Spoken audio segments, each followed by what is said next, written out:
Hi, I'm Taylor. Welcome to my channel where we do a little bit of everything, but most importantly, we are giving the glory to God. And I'm so happy to have you here today. And as you can tell by the title of today's video, we are doing a pregnancy question and answers.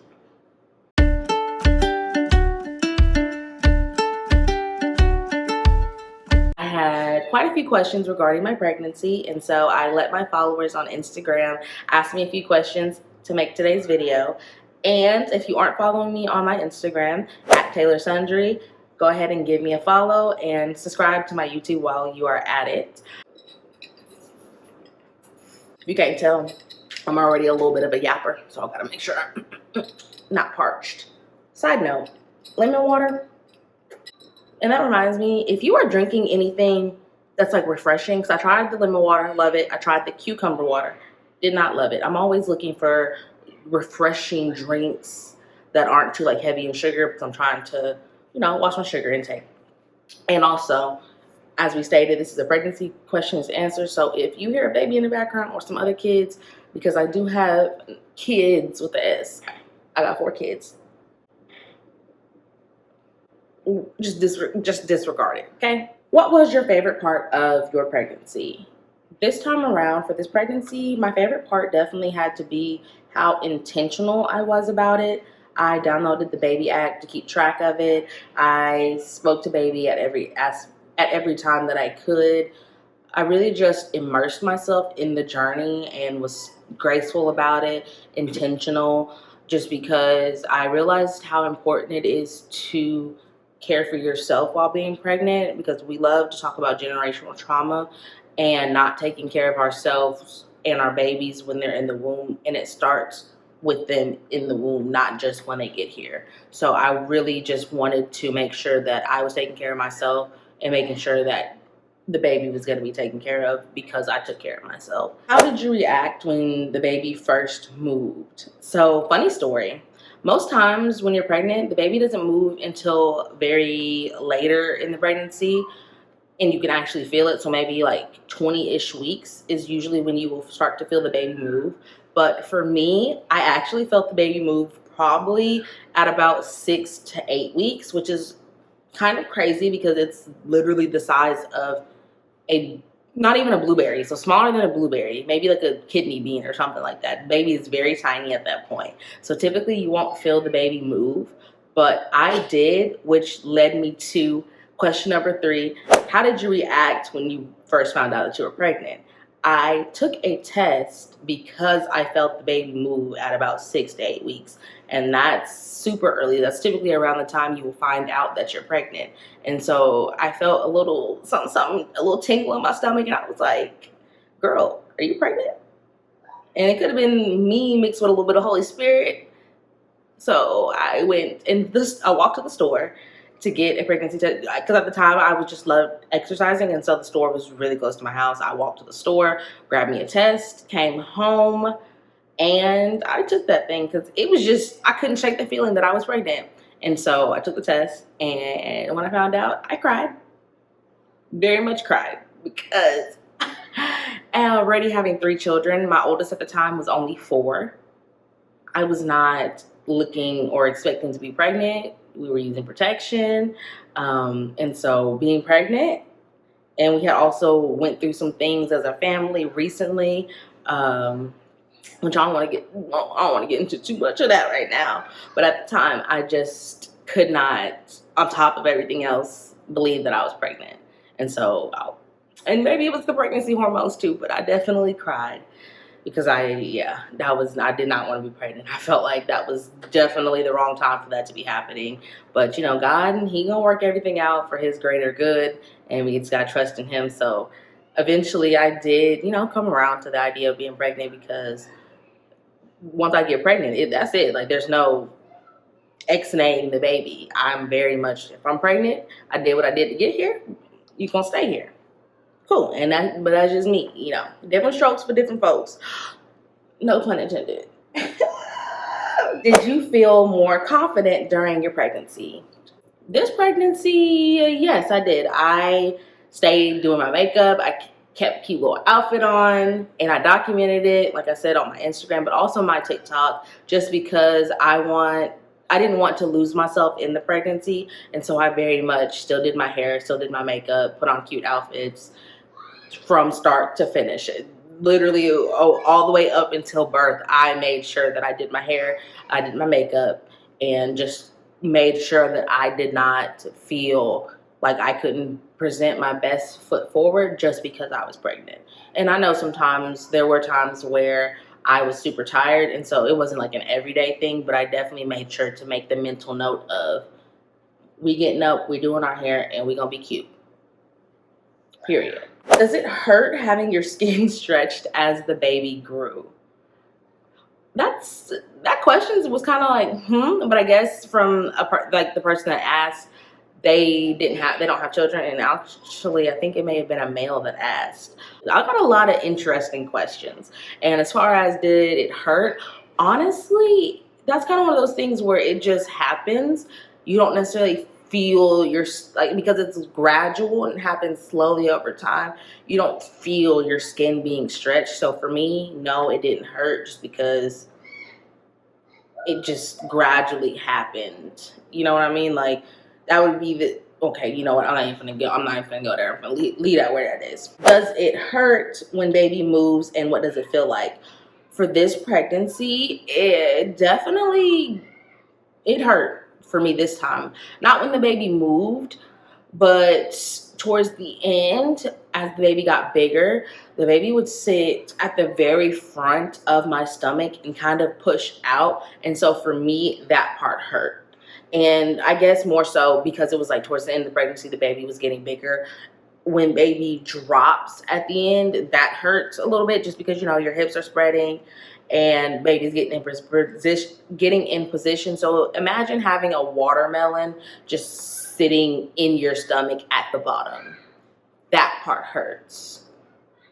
And I guess also towards the end, because I did gain a lot of weight for this pregnancy, my body was heavy. And so in an aspect of hurting that way, that did hurt. But baby growing, not so much. So I guess more so the side effects of the baby growing is what hurts, but not the baby itself. I feel like that doesn't really make sense, but like if you know, you know. Oh, this was probably one of my favorite. This was definitely one of my favorite questions. Is it scary? Is being a mother scary? Does it seem significantly harder? And oh, excuse me. Does life seem significantly harder or more stressful? And for me, yes, but also no. I've always from little girl age loved playing with baby dolls. I've always wanted to be a mom.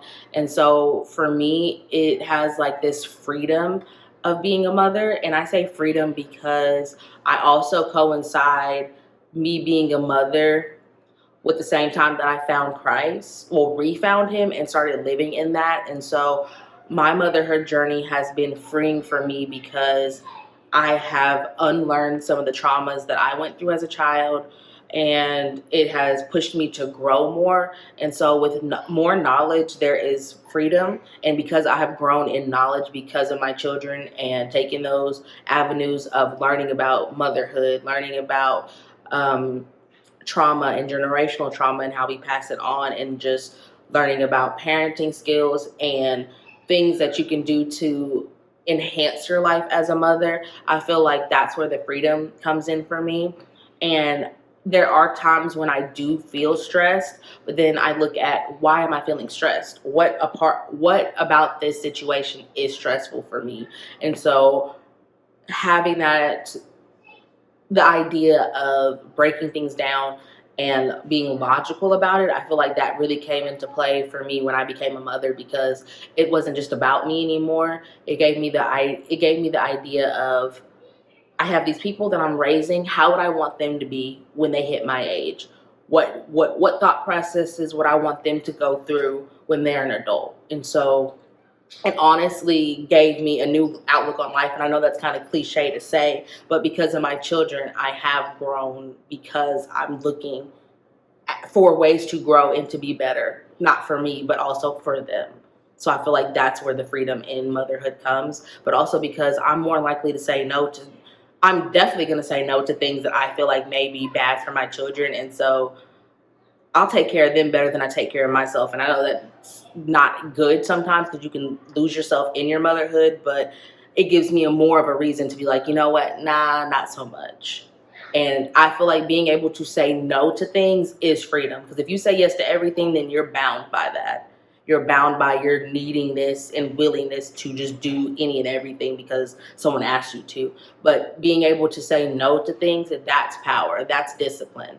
And so that's why I feel like I have a more freedom in motherhood and I'm not as stressed because stress is feeling like you can't do something in it. And motherhood has given me oh, I can do this and I'm gonna do this. And it's not even me exerting power over my children, but the freedom of choice in motherhood, I feel like is something I really take advantage of. Being able to be like, you know what, no, that's not good for us, or this is good for us. But all going back to me just studying constantly and growing and learning. So you can always do better when you know better. What did this pregnancy teach you? Oh, so I guess that's kind of like a 2-in-1. I looked at the questions but didn't look at them because I wanted it to be, authentic and genuine. I didn't want to feel like a robot when I was answering the questions. So going back to what I just answered on, is it more stressful, and tying them two together of what did this teach me? I definitely learned from this pregnancy patience, but also because I leaned more into God this time around more than any of my other pregnancies. Like I was a prayer warrior this time around. I was in church almost every Sunday during the pregnancy. I had people praying over us, praying for, just safe delivery, praying for my mental health, praying for the baby to grow strong, just because I do have a history of miscarriages and also incompetent cervix, which that's basically where your body can't house the baby because your cervix isn't built for it, basically, in layman's terms. And so with my third pregnancy, I was able to go full term, no medications.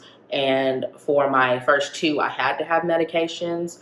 And so this pregnancy, I didn't have any medications, and it really taught me to have more faith in God. I think that's the biggest lesson that I learned from this pregnancy, was to trust God in every circumstance, even when things, and not even when things, but when things are looking bad, that's when we need to lean into Him and trust in Him more. Because when things are good, it's easy to be like, oh yeah, God's with me. He's taking care of me. He's providing. He's my protector.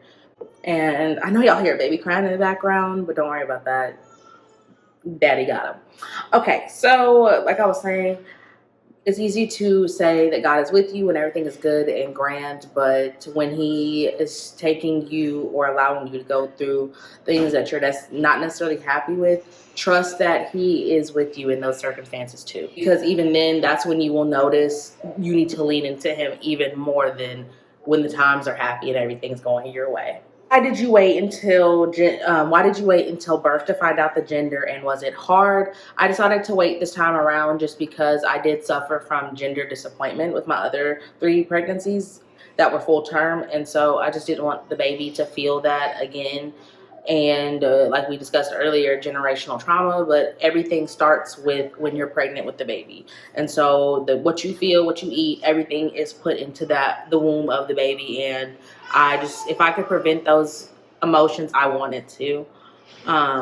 Was it hard? No, because I had a very helpful staff that when I was going and getting my ultrasounds, they made sure to take care of me and say, hey, I'm gonna go look at the part down there, so you just turn away from the camera. And I definitely enjoyed getting the surprise this time around of not knowing and waiting until birth, just because it gave me something to look forward to, and I was able to build a connection and a relationship with the baby that was outside of what I was having.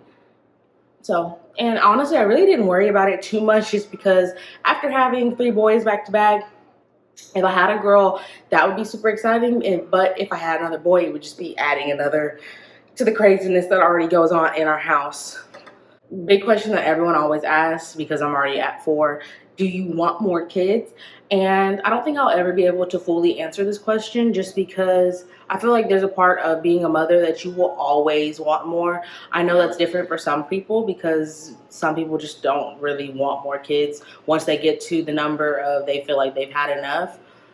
And I will say for me, I've always wanted to be a mom, even when I was very little. And so now having the opportunity for my body to like house my children healthy in a healthy way, I don't know if I'll ever be like, no, I don't want more kids.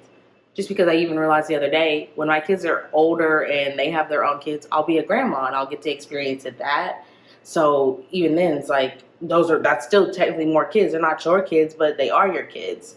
And so I doubt I'll ever be like, no more kids unless I physically can't have any more kids. But I did see a post on Instagram that said, if you are looking at your dinner table now, would you be okay with the amount of kids around it 20 years from now? Like, would your family feel filled? Will you be full?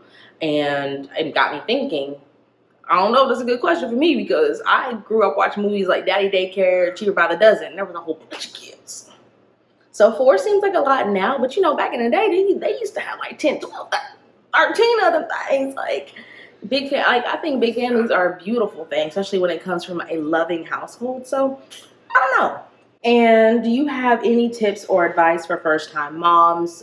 Biggest thing that I will always stress to people: give yourself grace in your transition from being nobody's mom to being a mom, just because there's nothing greater than being a mother, but also nothing more life-changing. And I know that sounds cliche, but it really is life-changing. You will never be the same. Your body will never be the same because it now has gone through something.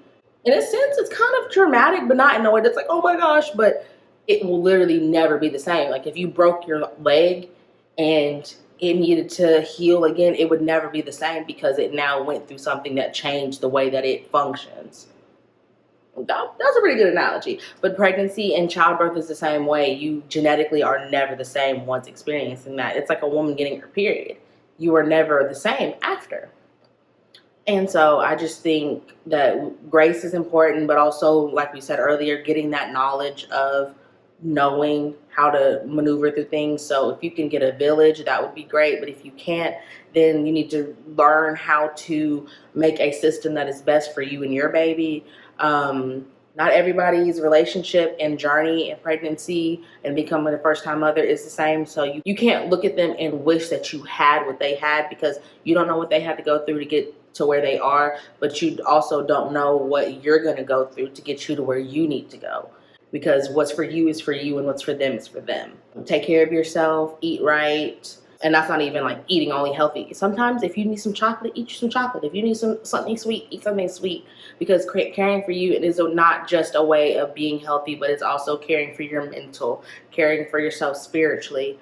I'm definitely a believer of Christ, obviously stated. And so go to the Lord.